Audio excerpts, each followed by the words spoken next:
오늘 이 자리에는 우리가 살아가는 모습이 다 다릅니다. 태어나신 고향도 다르고 나이도 다릅니다.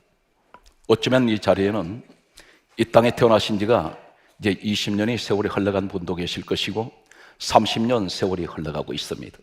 또 어떤 분은 40년 세월이 지금 지나가고 있습니다. 인생의 중반전을 이제 돌아가는 그런 전환점에 서 계신 분도 계실 것입니다. 벌써 연세가 50이 지나가고 있습니다. 60이 넘어가고 있습니다. 70, 80이 넘어가는데 나이가 얼마였던 지금까지 살아온 동안에 예기치 않은 많은 문제를 만나게 되었고 그 문제 속에서 상처란 상처를 많이 안고 오늘 이 자리에 예배드리는 분들이 계실 것입니다. 사랑했던 사람들, 그리웠던 사람들이 떠나갔습니다. 아름다운 추억으로만 남아있는 것이 아니라 썰어린 상처가 마음속에 10년 전 일이, 어쩌면 20년, 30년 전의 일이 전혀 치우치지 않는 이 상처를 가지고 오늘 시간 예배를 드리고 있는 분들이 계실 것입니다. 오늘 본문 말씀은 요한복음 5장 1절은 이렇게 시작하고 있습니다. 예수님께서 명절이 되었는데 예루살렘으로 올라가고 계십니다.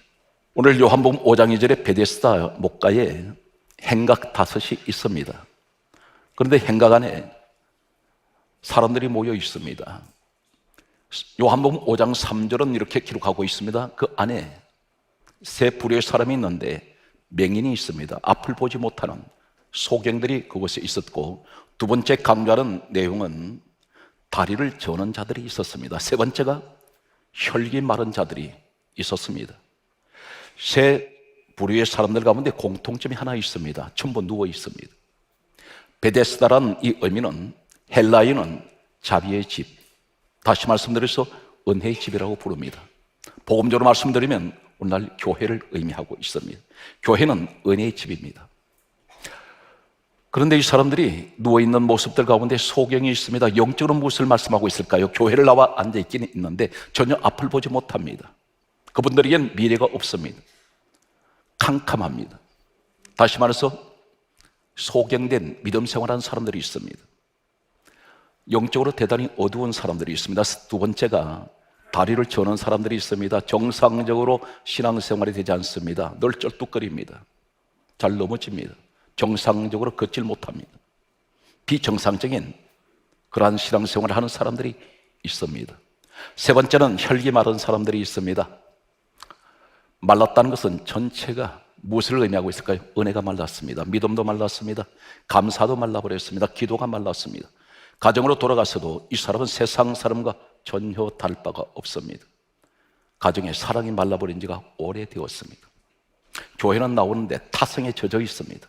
형식적입니다. 아무런 의미가 없습니다. 예배를 단순하게 드렸다는 것으로 만족하고 있습니다.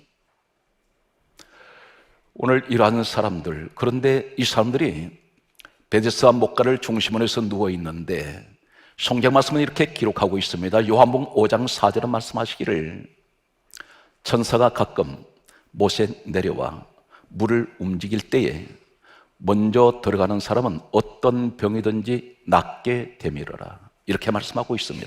천사가 가끔 이 못에 내려오면 물을 움직일 때마다 가장 먼저 뛰어들어가는 사람은 어떤 질병이 있든지 치료가 되었다고 말씀하고 있습니다.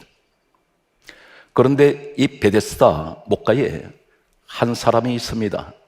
요한복음 5장 5절 말씀에 보게 되면 38년 된 병자가 거기 있었다고 기록을 하고 있습니다. 한 가지 기억하십시오. 38년 된 병자는 주인공이 아닙니다. 오늘 본문의 주인공이 누구일까요?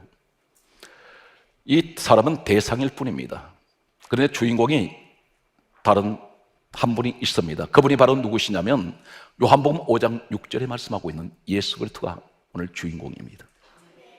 예수님께서 이 사람을 찾아오셨습니다. 그리고 다정하게 물어보십니다. 내가 낫고자 하느냐? 명령하신 것이 아닙니다. 가장 다정하게 그리고 가장 부드럽게 건네시는 인자하신 주님의 음성이었습니다. 처음 배웠습니다. 그런데 이 사람이 전혀 주님 하신 말씀하고는 전혀 코드가 다른 엉뚱한 말을 하고 있습니다. 주님께서 물으셨으면 내가 낫고자 하느냐가 물으셨으면 제가 낫기를 원합니다, 이렇게 답변했어야 옳습니다. 그런데 그렇지가 않습니다. 요한복음 5장 7절에 예수님께서 그렇게 물으셨을 때 이 사람 입에서 하는 말이 나를 못에 넣어줄 사람이 없어. 내가 가는 동안에 다른 사람이 먼저 내려가나이다. 이렇게 말하고 있습니다. 사람을 기다리고 있습니다. 이 사람이 기다렸던 것은 주님이 아니었습니다. 못에 넣어줄 사람이 없습니다. 이 땅의 모든 이들은 부모님이 없는 사람은 없습니다. 그런데 이 사람은 다음 같은 말을 하고 있습니다. 내게는 못에 넣어줄 사람이 없습니다. 투병 생활 38년의 이 고통은 가족들마저 다 떠나버렸습니다. 이 사람 주변에는 아무도 없습니다. 요한복음 5장 1절에 명절이라고 했습니다. 명절인데 최소한 가족들이 몸져 누워있는 38년 된 베드스다 연못가에 있는 이 사람을 가족들이 한두 명은 찾아올 수가 있습니다. 그러나 그에게는 부모님이 떠났고 그에게는 형제가 있었을 것입니다. 형제마저도 그들도 보지 않습니다.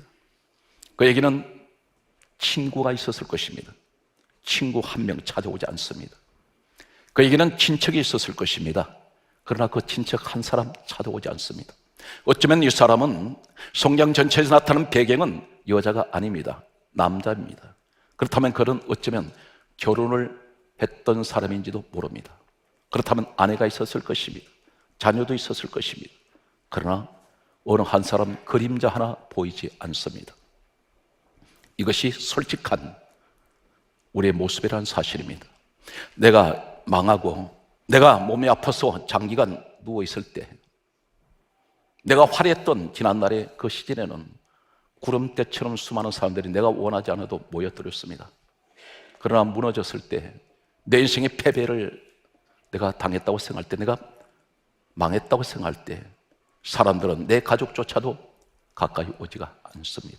이것이 솔직한 이 시대의 현실이라고 할 수가 있습니다. 내게 힘이 사라질 때. 오늘 이 사람은 고독한 시간을 보냅니다. 주님 앞에 다음 같은 고백을 했습니다. 나를 못에 넣어줄 사람이 없어. 내가 가는 동안에 어쩌면 이 사람 기어다니는데 모릅니다. 다른 사람이 먼저 내려갑니다. 이 말 속에는 어떤 자주 섞인 말이 포함되어 있을까요? 자신을 버리고 떠나간 수많은 가족들, 일가, 친척, 친구, 어쩌면 사랑한 아내, 사랑한 자녀들까지도 섭섭함과 미움과 그리고 다시 나를 찾아주기를 원하는 그리움 속에 자주 섞인 이 복잡한 감정이 그 말 속에 섞여 있습니다. 무너져 버렸습니다. 사랑하는 성도 여러분, 38년 이 투병 생활, 오늘 본문의 이야기가 막연하게 성경 속에 나타난 이 사람의 이야기일까요? 아닙니다. 바로 나와 여러분의 이야기라는 것입니다. 고통, 질병, 육신적으로 나타난 육체 질병만 고통이고 질병입니까? 아닙니다. 내 마음속에 짓누르고 있는 10년 전, 20년 전, 30년 전, 어쩌면 이 38년 병자처럼 38년 동안 내 가슴에 끌어안고 있는 아픔이 있다는 것입니다. 지워지지 않습니다. 내 마음의 이 상처, 아픔 어떤 것입니까? 지금도 끌어안고 있는 이 고민, 걱정, 두려움, 보이지 않는 질병입니다. 세상 의학으로는 치료가 되지 않습니다. 내 마음에 끌어안고 때로는 이것이 나를 무기력하게 만든다는 사실입니다. 사람들이 정신적인 질환은 가장 위험한 것은 자살까지 생각하는 사람들이 있습니다. 단순한 육체적인 질병 때문에 자살을 결심하는 사람들은 그렇게 많지가 않습니다. 오히려 자살하는 사람들을 보게 되면 정신적인 고통을 견디지 못해서 자살을 택하는 분들이 오히려 훨씬 모든 통계를 보게 되면 가장 많습니다. 이 아픔을 해결할 길이 없습니다. 오늘 성경 말씀에 보게 되면 예수님께서 이렇게 진단하십니다. 마지막 때가 가까이 올수록 어떤 현상이 일어날까요? 마태복음 24장 12절에 다음 같은 말씀을 하고 있습니다. 장차 불법이 성함으로 많은 사람에게 사랑이 식어지리라. 사랑은 사라집니다. 사람이 야수처럼 변해갑니다. 본능적으로 살아가고 있습니다. 때로는 짐승보다도 더 잔인하긴 것이 오늘 현실의 우리의 모습이라고 할 수가 있습니다. 예수님께서 이렇게 진단하십니다. 마지막 때가 가까이 올수록 사람은 어떻게 변해갈까요? 성경 말씀은 이렇게 기록하고 있습니다. 마태복음 10장 21절에 말씀하시기를 장차 형제가 형제를, 아버지가 자식을 죽는 데 내어주며 자식들이 부모를 대적하여 죽게 하리라.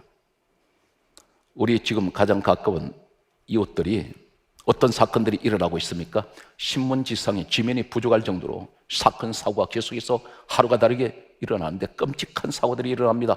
부모가 자식 죽입니다. 자식이 부모를 죽이고 있습니다. 대출 끊자마자 쓰레기통에 갖다 버리는 비정한 모정들이 있습니다. 형제가 형제를 죽이고 있습니다. 예수님께서 이렇게 말씀하십니다. 마태복음 10장 36절에 말씀하시기를 자기 집안에 자기 식구가 원수라고 했습니다.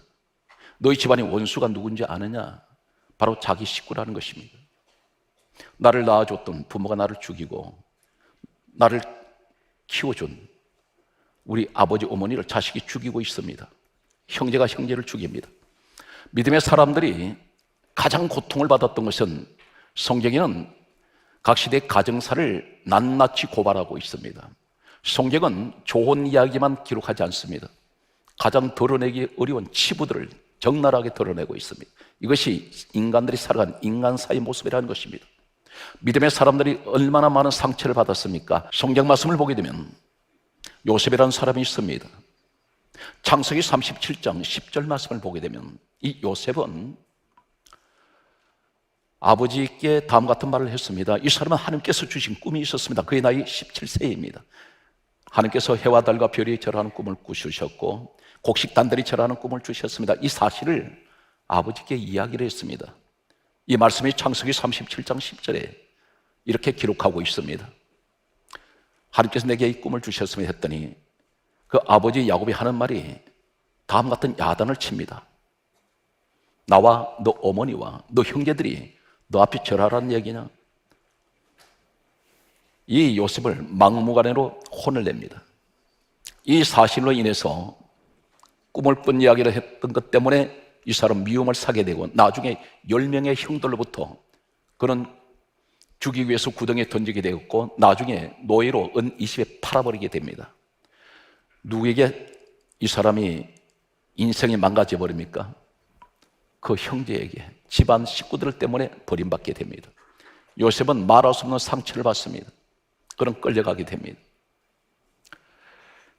성경 말씀은 사도행전 13장 22절에 이 지상에서 하나님께서 가장 인정하셨던 내 마음에 맞는 사람이라고 했던 한 사람이 있습니다. 이 사람이 다윗입니다. 그런데 하나님 사랑을 가장 많이 받은 다윗은 자신의 식구들한테 가장 많은 상처를 받게 됩니다. 말할 수 없는 상처를 받습니다. 이 사람이 훗날에 나이 30세에 성경이 이렇게 강조하고 있습니다. 거의 나이 30세에 이스라엘 2대 왕으로 왕위에 오르기까지 그는 15살 때 하나님 부르심을 받았고 기름 부음 받았습니다. 이때가 BC 1040년에 그는 태어나서 BC 1025년에 그는 나이 15살 때 하나님 부르심 받고 기름 부음 받고 난 후에 그는 BC 1010년에 나이 30세 때에 이스라엘 왕으로 왕위에 오르기까지 15년 동안은 파라만야간 말로 표현할 수 없는 고난의 길을 걷게 됩니다. 이 사람이 쫓겨다닐 때에 시편 27편 10절은 다음 같은 시를 이 다윗이 스스로 시를 지어서 노래를 하고 있습니다. 이 노래는 슬픈 노래입니다. 내 부모는 나를 버렸습니다. 여기 부모라고 했습니다. 아버지 한 사람은 아닙니다. 아버지 어머니도 자신을 버렸다는 것입니다. 자식 취급하지 않습니다. 내가 비참해질 때 부모는 버리게 됩니다. 두 번째 말씀을 보게 되면 시편 38편 11절의 말씀을 보게 되면 다윗은 또 이렇게 노래를 지어서 그런 슬픈 노래를 부르고 있습니다. 내 친구는 내 상처를 멀리하며 내 친척들도 멀리 섰나이다. 내 사랑했던 친구조차도 나의 아픈 상처를 멀리해버립니다.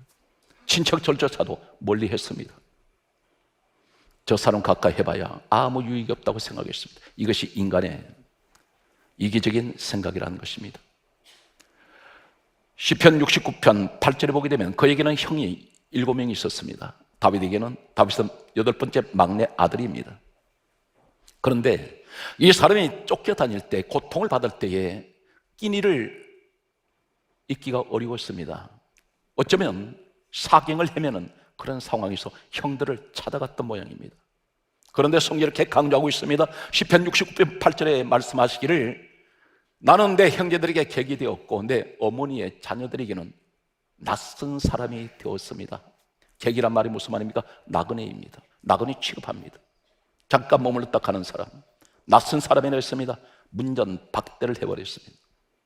다윗은 사람으로부터 이런 엄청난, 그것도 다른 사람이 아닌 자신의 친부모님, 친형제들, 그들에게 이 사람은 사람 취급을 받지 못합니다. 그런 나중에 결혼을 하게 됩니다. 그런데 그 결혼했던 그 집안이 어떤 집안이냐면 이스라엘 초대왕 사울왕 사위가 되었습니다. 그런데 이 장인이 다윗을 어떻게 합니까? 사무엘상 19장 1절에 보면 사울왕이 명령을 내립니다. 다윗 죽여라. 다윗을 죽이라고 명령을 내렸습니다. 이 사람 때문에 성경에 3,000명 군사가 다윗을 죽이기 위해서 혈안이 되어서 밤낮 없이 쫓아다녔습니다. 결혼을 했던 이 사람은 행복했을까요? 그의 부인은 미갈이라는 아내가 있었습니다. 다윗이 왕이 되었습니다. 하나님 언약궤가 다윗성으로 들어올 때 너무 기뻐서 앞에서 왕이 춤을 추었습니다. 옷이 흘러내리는 것도 잊어버리고 춤을 추었던 이 광경을 창문 밖으로 내다보고 있던 미갈 이 아내가 성경이 이렇게 강조하고 있습니다. 사무엘하 6장 16절에 업신여기니라. 이 업신여겼다는 이 말은 무엇을 의미하냐면 깔보았습니다. 왕을, 다윗을 우습게 보았습니다. 하나님께서는 이 사실을 아시고 미갈의 평생의 자녀를 갖지 못하도록 태를 닫아버립니다. 이 다윗에게는 많은 아들이 태어났는데 굉장히 사랑했던 아들이 하나 있었습니다. 압살롬이라는 아들입니다. 얼마나 사랑했는지 이 아들은 다윗 눈에 넣어도 아프지 않을 만큼 그렇게 끔찍하게 사랑했던 아들입니다. 대단히 똑똑했습니다. 그리고 대단히 용맹스러웠습니다. 어쩌면 다윗 마음속에는 자신의 후계자를 압살롬을 생각할 만큼 그렇게 압살롬을 사랑했는데 이 압살롬이 성경 말씀 보게 되면 사무엘하 15장 30절 말씀 보게 되면 반란을 일으키게 됩니다.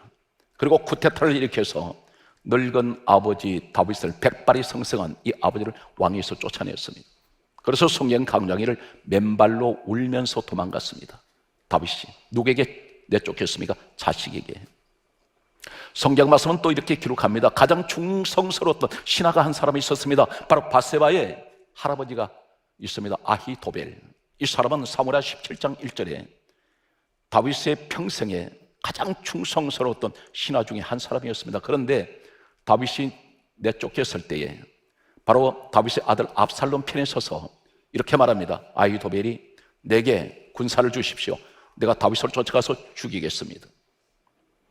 이 사람은 자신의 양가 집안 식구들한테 처절하게 배신을 당하고 상처는 다 받습니다. 한 가지 기억하십시오. 내가 살아가는 이 세상에서 나는 사람한테 별로 인정받지 못하고 내 가족들, 내 집안 식구들은 항상 부딪히며 살아갑니다. 그러나 한 가지 오해하지 마십시오. 다윗이 어떤 사람입니까? 분명히 말씀드렸습니다. 사도행전 13장 22절에 다윗을 내가 만나니 내 마음에 맞는지라 내가 나의 뜻을 통하여 다 그 다윗을 통해서 이루리라. 이 땅에 가장 하나님의 사랑을 입은 사람이 다윗이 가장 사람한테는 가장 상처를 받더라는 것입니다. 오늘 이 말씀은 우리에게 무엇을 말씀합니까? 가정의 가족들이 부딪히고 어려움이 있어도 결코 여러분들은 어떤 사람입니까? 하나님이 가장 사랑하는 사람이라는 사실입니다. 38년 된 이 병자, 이 사람은 분명 사람들에게는 버림받았습니다. 나는 낙오자이며 패배자이며 난 패인이야. 나는 인생을 실패한 사람이야. 이렇게 생각하고 있던 그에게 전혀 떠나지 않은, 전혀 기다리지 않은, 나는 사람을 기다리고 있었는데, 나를 떠나간 내 가족들을 나는 기다리고 있었는데 어느 날 갑자기 어떤 낯선 한 분이 나를 찾아오셨습니다. 그분은 예수 그리스도입니다. 상처받은 그 현장에, 실패한 그 현장에, 나는 망해버린 그 현장에, 나는 고통 가운데 평생을 살아가는 그 현장에, 나는 이렇게 살다가 나는 그대로 죽을 것이라고 생각했던 그 자리에 아무도 내가 기다렸던 사람은 오지 않는데 주님이 찾아오셨습니다. 오늘 그 현장이 이 자리가 되시기를 예수 이름으로 축복합니다. 주님 오시더니 뭐라고 말씀하십니까? 왜 오셨습니까? 나 살려주시려고. 왜 오셨습니까? 나를 다시 일으켜 세우시려고. 왜 오셨습니까? 내게 소망을 주시려고. 그분은 나를 찾아오셨습니다. 오늘 우리 주님은 어떻게 오십니까? 요한복음 1장 14절에 말씀이 육신이 되어 우리 가운데 오신 분이 예수 그리스도이십니다. 오늘 이 시간 말씀으로 나를 찾아오셨다는 사실입니다. 그러므로 고린도후서 3장 3절에 하나님 말씀을 내 마음에 새기십시오. 그러면 주님은 분명 우리를 떠나지 아니하실 것입니다. 오셔서 하실 말씀이 뭐라고 물으십니까? 병을 진단하셨나요? 나의 환경에 대해서 어떤 어려움을 물어보십니까? 아닙니다. 주님은 보시고 알고 계셨습니다. 그리고 하실 말씀이 내가 낫고자 하느냐. 지금 주님은 나에게 물으십니다. 내가 너를 치료하기를 원하느냐? 주님, 나를 치료해 주십시오. 오늘 38년 병자처럼 나는 사람을 기다리는 사람이 아닙니다. 나는 주님을 이 시간 영접을 합니다. 오늘 주님께서 이렇게 말씀합니다.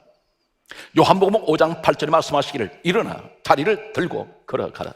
여기서 일어나라는 말씀과 자리를 들으라는 말씀과 걸어가라는 말씀이 전혀 우리는 한글을 보게 되면 이해를 할 수가 없습니다. 일어나라, 에게 이르, 헬라를 말씀하고 있습니다. 헬라 원어에는 에게 이르, 이 말씀은 무슨 말씀일까요? 똑같은 에게 이르 단어를 사용하는 성경 구절이 있습니다. 성경 말씀을 보게 되면 마태복음 12장 11절에 사람이 구덩이에 빠지면 끌어내지 않겠느냐, 주님이 말씀하셨습니다. 무슨 말씀입니까? 네가 지금 그대로 두면 죽어가는데 내가 너를 끌어내야 되지 않겠느냐, 이것이 에게 이르입니다. 우리 주님이 나를 보실 때 절망적인 상황에 빠졌을 때 너 그대로 두면 38년 이 병자 곧 죽습니다.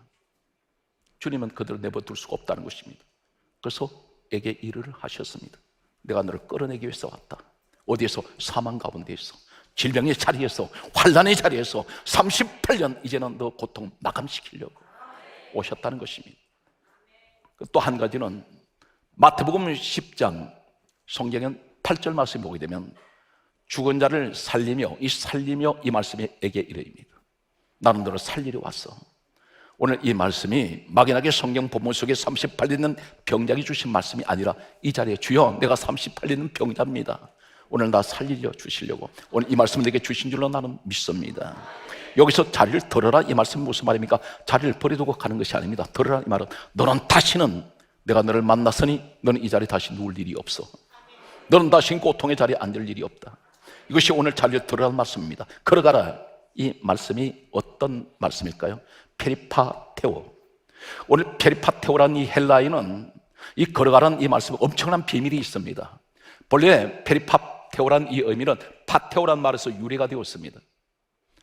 이 말이 어떤 말씀이냐면 똑같은 페리파테오라는 이 단어를 쓰고 있는 파테오, 이 단어를 쓰고 있는 구절이 있습니다. 마태복음 14장 25절의 말씀을 보게 되면 예수님께서 바다 위를 걸어오셨습니다. 이 걸어오셨다는 이 말씀이 바로 페리파테오인데 밟다라는 뜻을 가지고 있습니다. 밟으신다. 무엇을 밟으신다고 말씀하실까요? 걸어갔다고 말씀합니다. 걸어가라, 이 말씀이 페리파테오, 이 말씀이 밟았다 의미를 가지고 있습니다. 또 한 가지를 말씀드리면 마태복음 14장 29절에 예수님께서 바다 위를 걸어오실 때 베드로가 바다 위를 걸었다고 말씀합니다. 똑같이 걸어서 이 말씀이 페리파테오인데 무엇을 말씀하고 있나요? 밟았다는데 무엇을 밟았다는 것입니까? 바다 밑에 무엇이 있을까요? 이사야 27장 1절에 보게 되면 바다 밑에 리워 야단이라는 큰 용이 있는데 거대한 뱀이 있습니다. 용이라 했고 뱀이라 했는데 이 사건을 가리켜서 계시록 12장 9절은 사단 마귀를, 용과 뱀은 사탄 마귀를 의미한다 있습니다. 다시 말씀드려서 사망 권세를 잡고 있던 원수 마귀로부터 너는 그 권세를 밟을 수 있는 파테오의 능력을 주셨다는 것입니다. 이것이 걸어가라는 의미입니다. 너는 사망에서 내가 너를 끌어내었으며 내가 너를 살렸으니 너는 다시는 이 자리에 누울 일이 없으며 너는 사망 권세를 밟을 수 있는 이 권세를 너에게 주었다는 것입니다. 주님이 바다 위를 걸어오실 때 너도 나한테 걸을 수 있다는 것입니다. 이것이 바로 파테오입니다. 오늘 사랑하는 성도 여러분, 이 38년 병자가 일어났습니다. 그리고 성전으로 들어갔습니다. 사람들이 깜짝 놀랐습니다. 또 어떻게 해서 일어났느냐 했더니 오늘 요한복음 5장 15절에 나를 자기를 고치신 이는 예수요, 사랑하는 성도 여러분, 가시는 곳마다 나를 구원하신 분은 예수입니다. 나를 치료하신 분은 예수입니다. 내 인생을 다시 변화시킨 분은 나의 주 예수 그리스도 그분밖에 없습니다. 이 고백이 있으시길 바랍니다. 말씀의 결론을 맺겠습니다. 예수님께서 이 사실 때문에 죽으세요. 이 사람 살린 것 때문에 죽습니다. 성경 말씀은 이렇게 기록하고 있습니다. 요한복음 5장 16절 18절 말씀에 보게 되면 안식일 날 이 일을 행했다는 것을 때문에 박해가 시작됩니다. 예수님 박해하기 시작하면서 어떻게 하면 저 예수를 죽일까? 여기서부터 예수님의 십자가 사건이 시작되는데, 안식일 날 병자를 고쳤다는 사실 때문에 이것이 율법을 범한 죄가 되어서 결국은 주님은 십자가를 지시게 됩니다. 오늘 말씀은 총체적으로 무엇을 말씀합니까? 38년 된 병자 살리려고 예수님 죽으셨습니다.